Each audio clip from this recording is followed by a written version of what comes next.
And if you ask me, I won't know. And if you tell me, I won't go.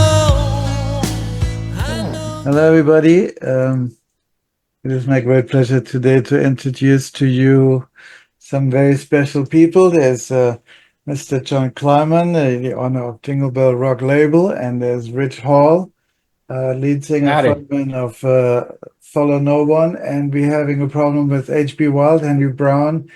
So we're hoping that he was already here, but he couldn't get his audio to work. So we'll start. We keep talking, and then hopefully HB can come in a little bit later when his system works.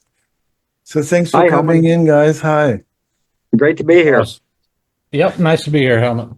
Yeah, we had Chris Elslugger was supposed to be here, and John is stepping in for him because Chris has COVID. Yes, Right? and I spoke with him late last night. He was very disappointed, but he was very sick. I also talked with him this morning, thinking he might still be able to do it, but he sounded bad. I said, "Well, just stay away from me." So Right. So Chris obviously Chris is on your label, Jingle Bell Rock music label, and so do you want to just give us a quick rundown about Chris, how you get to know him, and you know what we have been doing with him? okay, I've known Chris and his family for many, many years. Um, I knew that Chris was talented doing rap music when he was about 20 years old. So we went into a studio and recorded 12 professionally engineered songs that he wrote and did everything on. And back then, back in the late 90s, early 2000s, it was a real challenge because they didn't have all the electronic wonders that we have today to make things simple. He mixed his own beats, worked really, really hard on it. Then there was a man that came out shortly thereafter and kind of caused Chris to feel a little negative as far as whether he could compete with him or not. And as we find out that man went on, his name was Eminem. And Chris's Wow. music, Chris's music has been referred to as sounding an awful lot like Eminem. Mhm. And Chris has done some live appearance dates. He opened up for Rudy Ray Moore, Dolomite. I guess he's called the Godfather of rap, and has been sampled by Dre and several other artists, I guess. And Chris was in a talent contest that was judged by Common, and he won that talent contest. It was just the wrong timing for him to break into the music industry. Although he had all the energy then to do it, it just didn't work out because life steps in and you have to start making a living and doing something so you can have an income you can depend on. So I approached him about a year ago, I guess, after speaking with you, Hellmut, and I said, these have not been released before. They were given out as some samples when we was trying to get some label information and contacts for him, but other than that, the public had not heard them. So with your help and connections and the Wolf Entertainment label, we have put out 5 of his songs that he did, and he wrote them and he owns them, and I'm just very proud of the fact that we finally got them out, and we hope that this gives him the enthusiasm because he's 46 years old now, and he's only in his 20s back then, to bring some new life to him and his interest. And I'd like for him to be able to stay in the music business, but he still has to maintain that daily job. And I don't mind telling you, he's not real excited about the job he has. So he's still hopeful for a break, but realistic the fact that that might not happen. But at least we're able to share his music with the world. Yeah, and he charted, you know, all the songs went in the top 50, 40, 30 in the European and the world indie chart. So very Yeah. well done. I mastered all the tracks, so kind of made them. Are you there? Hey, I'm HB. here. I'm in. Hey. We can I'm hear you, in. brother. Right on. Man, it took me a minute, you know. Yeah. Please forgive me. I No, know it's not what okay. I do. It's okay, my friend. It's okay. I'm glad you made it. Whew. Yeah, good morning too, because it's early in I look Vancouver. too bad, huh? I'm a Oh, little beat no. up. A little beat up. Let me introduce to you HB. This is Rich Hall, a frontman of a band called Follow No One. So, And man, Nice to then meet we you, have Rich. John Kleiman. Kleiman, he's the owner of Jingle Bell Rock label. He was working with Bobby Helms. He was manager of Bobby Oh, Helms. nice.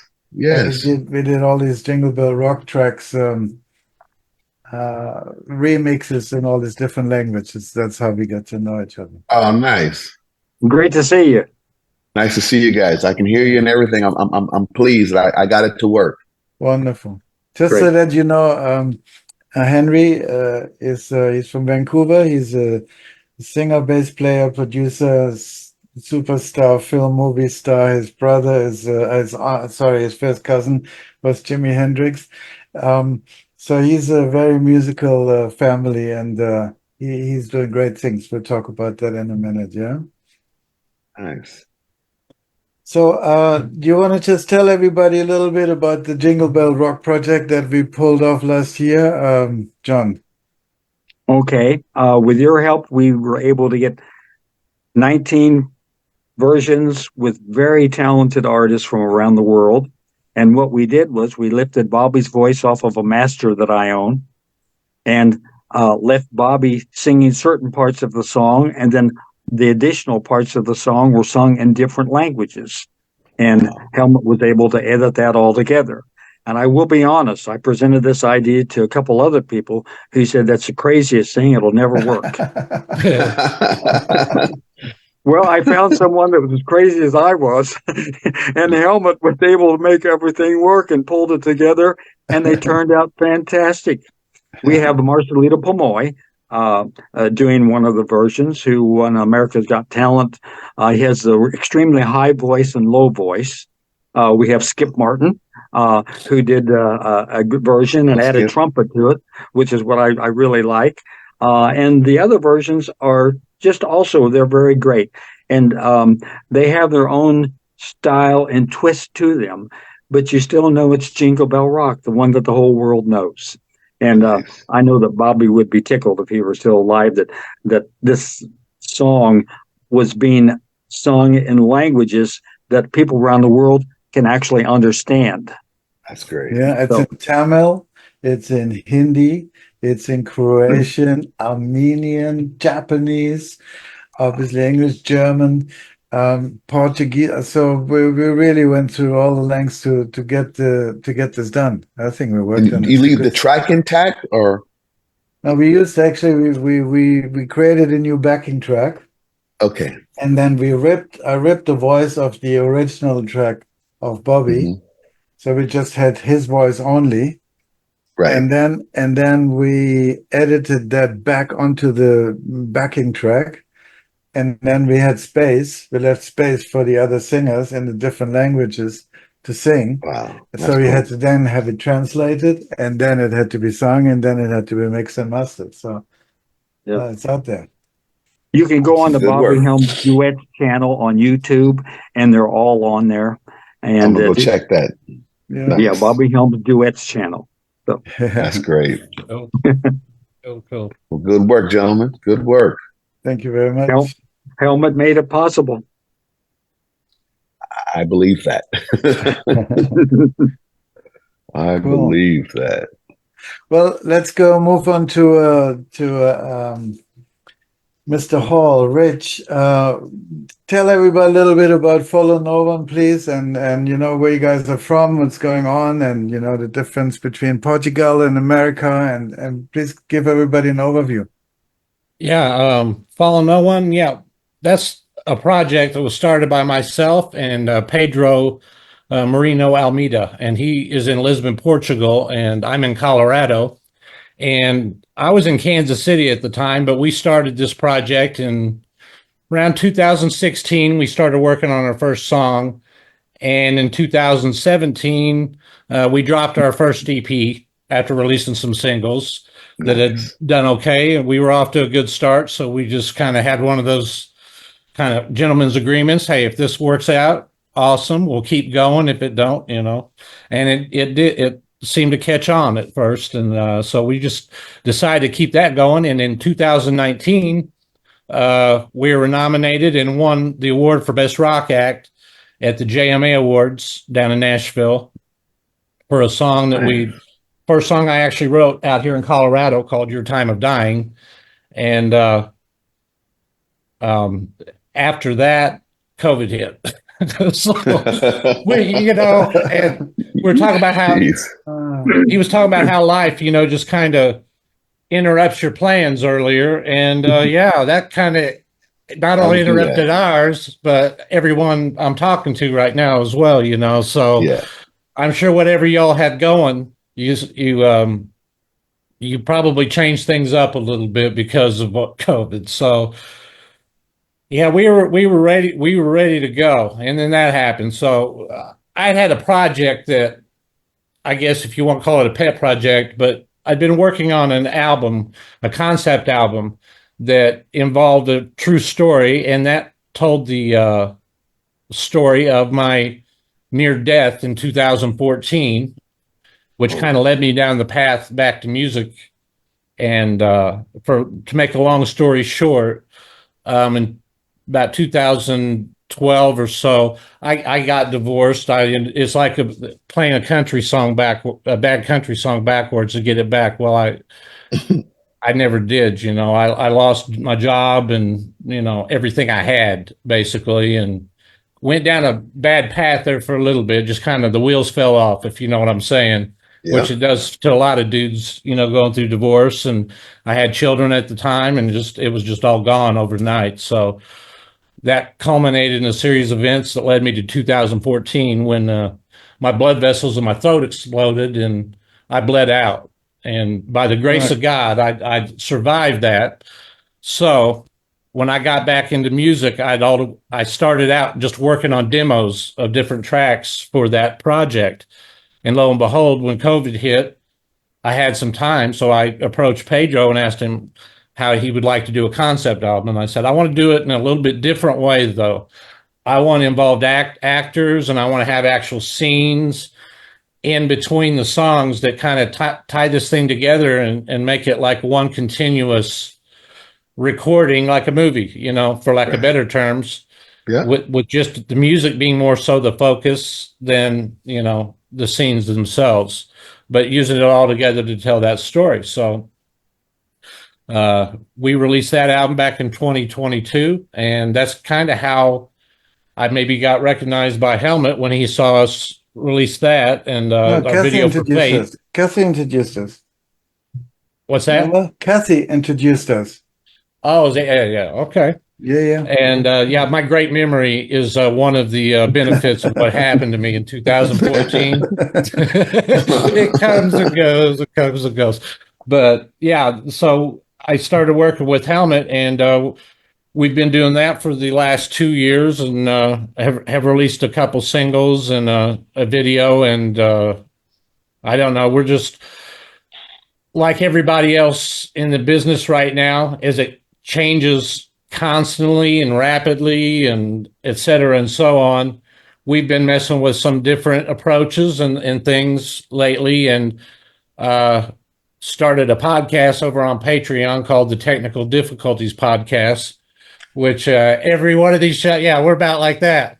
Every one of our shows, we have a little bit of a problem just knowing if we're going to get on the air, right? So anyway, we started doing that, and that goes into our process and how we write songs, and we're just kind of just going to explore that path a little bit. At the same time, we're going to be releasing new music, and I've been writing music all summer long, and we've got one song that's, just a couple tricks away from being 100%. So we're right on it right now, and looking forward to, I don't know, I'll just talk about Christmas. That's my favorite holiday.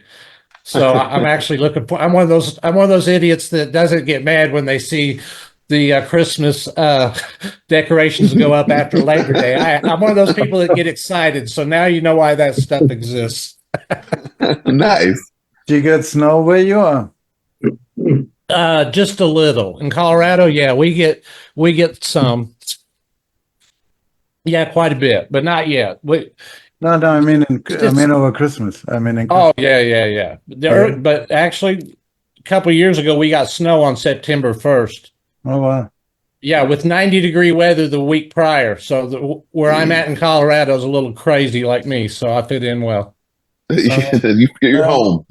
I'm asking because Yep. my lady, she's Australian. She loves snow, so Oh, there's plenty of snow I have to here come and all visit year you and hang round. out for Christmas. It starts in about October in the mountains. So Mm. if wherever you're at, if there's not snow on the ground there physically, you're usually about 45 minutes away at the most, driving to some.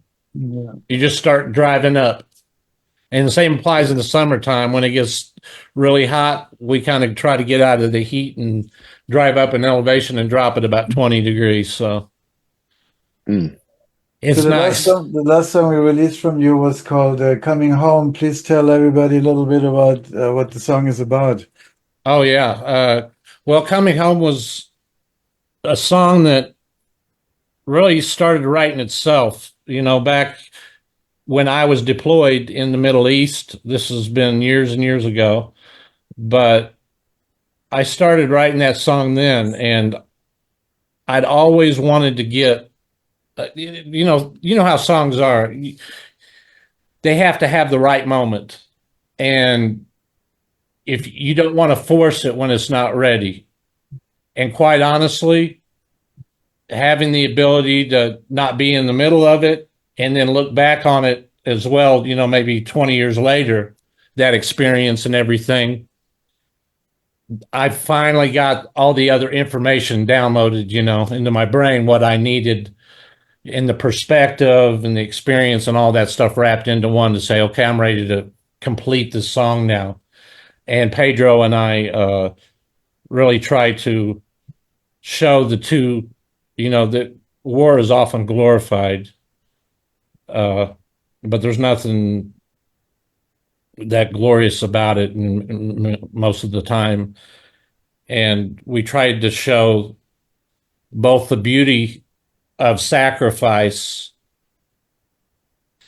and just the intense, I guess, violence or environment that happens on that battlefield in the time of war. And we tried to put those two together. And in the climax at the end of the song, you actually can hear classical music being played in the middle of a battle. And I hope it had the impact on the audience that we wanted it to. But if somebody took something away from it at all, and the video that we chose to match with it showed that all those emotions, that emotional range in a bunch of soldiers' faces that are getting ready to face that environment. They've never been there. They don't know what it's like. And it's all kinds of looks of hope, fear, resolve, you name it. And I think it's a quite powerful song that really Memorial Day. And I got some great feedback on it. And hopefully it has some legs to maybe do something, be placed in a way that will give it more prominence someday, I hope. Nice. Um, Keep doing, brother. Keep doing it. Right on, man. absolutely. Right on. Now I'm looking forward to the material. We talked about it before. You got a bunch of stuff that you have written now. So we're not talking about are we going to do a bunch of singles? Are we going to do an album? You asked me if I can do some sax track with you, so I'm looking forward to that. You know what, Hellmut, this is the thing. I don't know what it is, man, but on Saturdays when I'm feeling good, I turn some tunes on. YouTube always ends up taking me to my weekend playlist, and it's all over the place. But some of the greatest tracks I enjoy listening to, I won't lie, there's a couple disco in there. But you gotta have Saturday night. Okay. But yeah, been listening to a lot of the '80s pop stuff, pop rock, kind of tracks that I grew up with, and kind of before I made my transition into harder rock. That, you know, when I used to listen to Casey Kasem Countdown every Saturday, man. I was right there Casey, yeah. with my boombox and my cassette that I recorded over every week. It hit the record button and had that, so I'd have that top 40 countdown for the week, and could hear Prince and all those kind of Duran and all those people. And yeah, man, I think people that didn't grow up then and hear some of that stuff and probably don't listen to it because maybe it sounds a little dated to them. I would love to take some 80s stuff like that, like that Glenn Frey song, Helmut. Yeah. And you know, one thing you don't hear in music a lot, especially in pop today and rock, or what we call rock now, you don't hear the sax as prominently as you once did. And I think that's a damn shame. I agree. I mean, it's got its place, obviously. You know, it's not going to be in a lot of Follow No One songs just because it's not our style per se, but it could be. But maybe I'd like to do some. I'd like to see some of those great tracks with a lot more musicians involved and some real musicians playing for a damn change. These, you know, instead of VST. You know, I don't know, saxophone BTS. versus a VST sax. That's actually funny. It's interesting. We just signed Billy B. Young to the label, to Wolf Entertainment. Billy was still the keyboard of the Gap Band. He recorded with... that's one of them I'm talking about right there. Earth, Wind and Fire. He's an absolutely brilliant keyboarder. And when he sent me the songs that we were going to look at, which ones to release, and there were like 3 or 4 of them, and I said, well, I really like these tracks, but I'm really not, because they had synth sax. And I said, I'm really not a fan. Being a sax player, I'm not a fan of a synth saxophone. You know, for me, that just does not sound like a saxophone. So he comes back and says, well, man, if you want to play real saxophone on it, you'll be more than welcome. So we're now starting to work on the songs that he has recorded with synth sax, and I'm going to play some real sax on it. So it's a big honor for me. Yes. Yeah. Does he sing on that too as well, Helmut? Sorry? Does he sing on that as well? No, it's all instrumental. Oh, okay. Well, if you ever needed somebody jump in there, man, just you know where your boy is. Just holler. Absolutely. And what I find interesting through this medium that we are in right now, our little weekly talk show, some of the artists that are on the label getting to know each other, and building relationships that they did not have before. And now there's the sisters from Armenia, from Blue Nectarine, and a rapper singer from Nigeria, Starchild Abdul. They're going to do a collaboration together since they had last. So stuff like this starting to happen. That's cool. Yeah. It's really cool. But let's go on with Henri Brown, HB Wild. Henry has been with, I mean, he's got his own label, and we have been doing distribution for you for 10 years or so. About 10 years, man. It's been a long time we worked together, and sometimes he does it himself, sometimes he goes through Wolf Entertainment. So we just have a good, loose friendship relationship. Also, Henry he was the last act of the Wave of Love Festival. So he was in it. He was one of them. Henry, give us a bit of a rundown of who is Henri Brown, HB Wild, please. Wow. That's a hard one for me. No, I mean, I music is been inundated in me since I can remember, and I started very young in the music industry. I remember at 15, I was following my brother-in-law's band around, and they were touring, all through America and based in LA, and they were the backup band for a group called the Main Ingredients back then. And they were the lead singer. His name is Cuba Gooding Sr. Of course, his son is the actor. Oh, wow. And they were a great group back in the day. And so that really gave me the legs that I said I want to do this when I'm ready. And that was a great start for me to be able to be around that and be around that whole vibe. So when I started putting my band together in the early 80s, it was like I knew exactly what I was going to do and how I was going to do it. And now I just, I've put all these bands together. I've got a chance to do tours without having like hit records. I was able to find a home in Southeast Asia where I would be like the resident band for 3 months at a time. So I'd go to places like, Singapore or Hong Kong or Dubai or Macau and Bangkok. And they had these Grand Hyatt hotels, or they would allow me to be the sort of the resident band for 3 months. So you'd live in a hotel, you'd play in a hotel, but you'd have a full-time job for 3 months at a time. And you could go from each, country to country, to city and do these gigs. And it was magical. I mean, when they started getting bigger, they started bringing over like the MGM Grand in Macau. They opened that one up in Macau, brought it out of Vegas, brought it into Macau.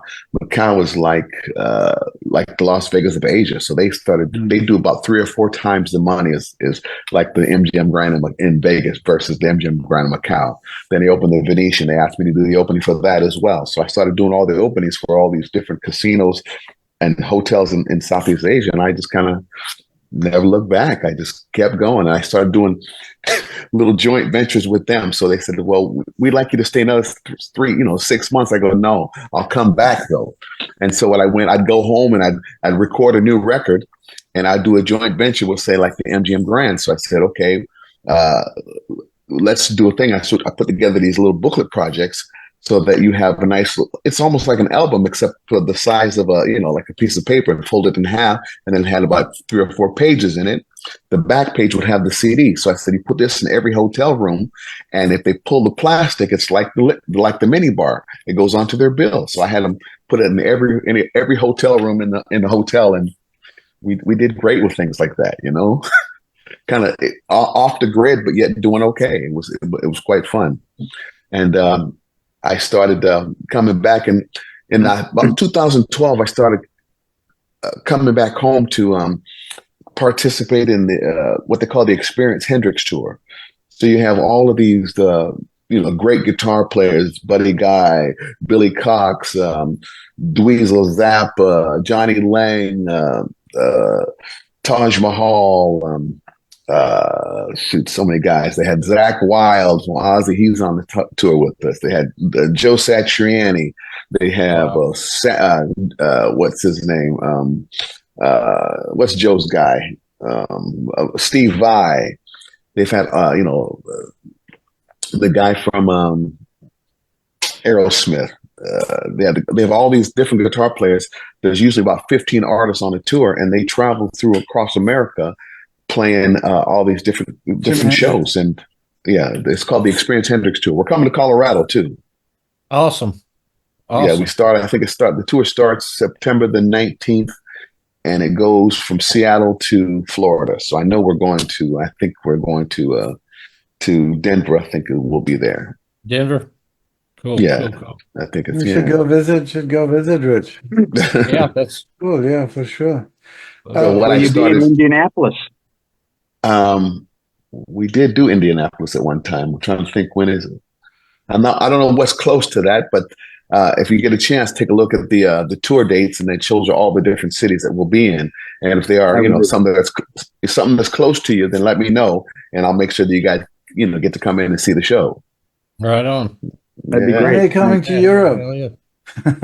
I wish we're supposed to, of course, like your story, 2020, we're supposed to be going to London Yes. to do the tour, Yes. and COVID said no, not this year.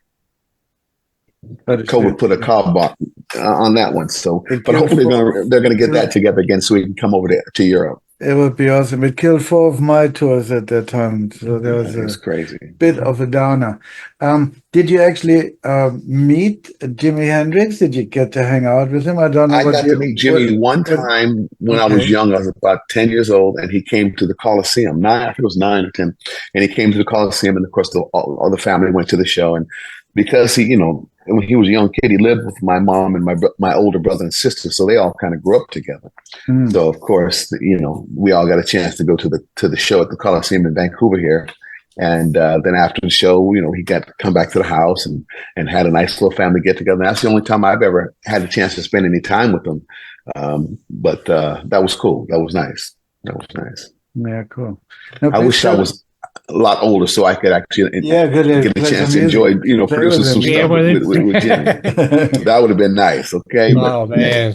But in I got that- to do in Buddy. that- So I did Buddy Miles. I did the last Buddy You Miles know what record though? before he Yeah, passed. that's So in that tour, in that What's up? Hendrix tour, what do? You sing some Hendrix songs? You I play sing bass? You I sing what do you about do? 3 or 4 or 5 songs on the tour, depending on who's playing. So like a lot of guitar players, say Dave Mustaine came on and played Purple Haze, but he didn't want to sing it. So I come out and sing Purple Haze, and I do that with a lot of different songs. Just depends who's the artist and what do they need, and if do they want to play or do they want to sing as well. So if they don't want to sing it, then I'll come out and sing the songs with them.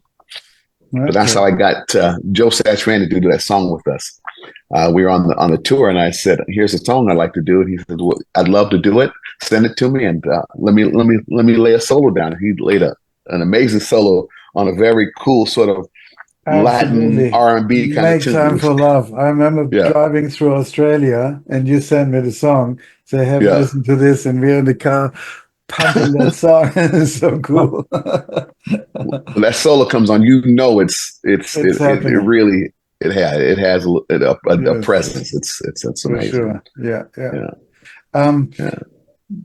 Just for the people who are watching, we have a few people watching actually on the live stream. If you have any questions, you can write them down into Yeah. the stream, and then I will see that. I hope. And Bobby, we're waiting maybe for some questions. HB, please tell everybody a bit about your film project. I've been working on a film project I wrote about 8 or 9 years ago, and it's a great little story about a musician who's had some success over his years, and he's still in it and still loving it, and finds out at his mother's funeral that his father, who's been missing for over 30 years, might still be alive somewhere in Southeast Asia. So there's been a promoter that's been bugging him for years to come over and bring the band over, and he finds all these letters that his mother had left from his father that he had never knew anything about. So he starts opening these letters, and they're almost like breadcrumbs to basically in search of his father. So he takes the tour in Asia, and he takes his band out there, and he's in search. And while he's doing these gigs, he's in the daytime trying to run through these different cities trying to find clues of his father. It's kind of cool. They find out that when he gets there, his father had found a formula that had kept him alive for over 100 years. So he's this young looking guy that's over 100 years old, and it's a great little story. It's called Just a Gig. Okay. And what are you gonna be in it? Are you gonna act in it? Well, I wrote it for myself. I wrote it for the brand of Henri Brown. Yeah. So that's why it takes so long to do, because most of the Hollywood projects, if they don't have a big name under the star, they're not going to give you any money for it. So it's like I have to be very strategic in how I cast it to be able to have some good stars supporting my role. And that's what we're working on now. So it's, you keep working at it nonstop, everything, Keep chopping away. Absolutely. Yeah. Chop. Cool. What's the band doing? You guys gigging? Yeah, we do a concert this Friday night. It's called the Shipyard Night Market. They have all the food trucks, and it's at this beautiful outdoor venue in Vancouver here, and we're going to play that Friday night, and have some fun and play some of the music. Got a new track we just released on the 21st. Yeah, it's a nice one. I did it with the guy who was the lead singer for Santana for like 15, 20 years. His name is Tony Lindsay, and I wrote a tune called Muy Caliente, and he came in and did a nice little duet with me, and we just released that on my birthday on the 21st, and so we'll probably play that on Friday night, and give it a little introduction to that. I was going to say, cool. I watched that on YouTube this morning, as well as Meet Me in Mexico. Oh, that's a good one. They love that one. Love both of them. Yeah, they were great. Nice, man. Nice. Good one. Good. Yeah. My guitar player is ferocious, man. He's amazing. He really is. But we played together for like 41 years. So, we got some history together. We know where we're going. It was always that that soulful rock that we love to play, you know? And Every show is Stan you're still in in the the comfort band? zone. Yeah. Is Stan still in the band? Oh, yes. Stan is still there. He's always there. Hmm. Yeah. Awesome. Yeah. Okay, well, there are no questions coming from the people that are watching. So what I always like to do at the end of a little talk show is from each person to get a vision, this is what we need to do to make this world a better place type thing. So John, would you start, please? What do you think we need in this world? Well, I know that in the rough times in my life, music has helped me make it through those rough times. And I think that the world needs to attach themselves and listen to some of the great music that's out there. And I don't know what the generations ahead of us are going to make as music, but there'll never be any music better than what we've had in the past and what we're doing now. Right. I'm afraid it will all be electronic sounds, and we'll lose that human soul input into the music for the future. But I'm going to hang on to the music we have now as long as I can. And I listen to 60s music. And I was actually a radio DJ when I was in high school in 1967. So I played a lot of the songs from that time, and that's what helped me develop my love for music. And I think the world could use a lot more music, and through that, love will be shared. Nice. That was the whole concept of the Wave of Love Festival, and hopefully we managed to pull it off again, bigger this time. Absolutely. Hope you do. Mr. Hall, Rich. What do I think this world needs? I think this world, the entire world, could take some time and learn some of the teachings of Jesus Christ as it relates to love and peace, and first and foremost, how to treat your fellow man. And Amen. if we could focus on how we treat others more than we focus on ourselves for a week, and everybody tried that, just imagine what a difference it would make. And I think what words can't say, music often does. So I hope to be able to express that when it's appropriate in our music as well. And I think all of us doing what we love, and when it shows through what we do, not only glorifies God, but it glorifies each other. So rock on. That's what we need to do. There we go. Thank you. Great. No, that's it. HB, what you got? Well, I mean, I'm John, I'm going to say something and you'll love this. I've noticed that a lot of young people are going back and getting old music, and they are bringing it, and they're loving it, and they're listening to it, and they're learning from it so that they have a different perspective on what they're going to play today. And I'm noticing it more and more, and they're all trying to find, well, why did they do it like this back then, and what are they, so that music that was so amazing that we love so much is starting to find its way back in weaving itself back into today, which is a great thing.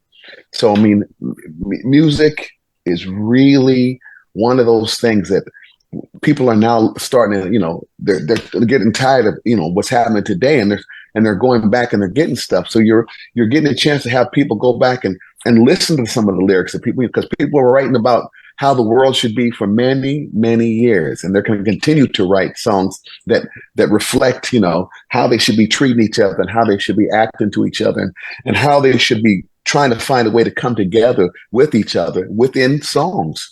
So if we can start, finding those kind of songs, and make sure that when we want to share a playlist with somebody, we're sharing a playlist not only of great music, but of great stories and great things that they can learn from, to help each other learn to teach and learn how to, be better for themselves so they can be better for other human beings. It's really good. That's encouraging. I appreciate hearing that. Yeah. Yeah. Yeah. Beautiful. Yeah.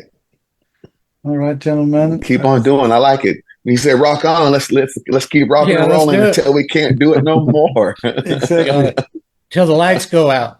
Yeah. Exactly. I'm gonna keep burning until I can't burn it no more. Okay. That's me too, brother. I'm gonna get. I'd rather add that I'm gonna get a we hit got to keep new- Jingle Bell rocking it.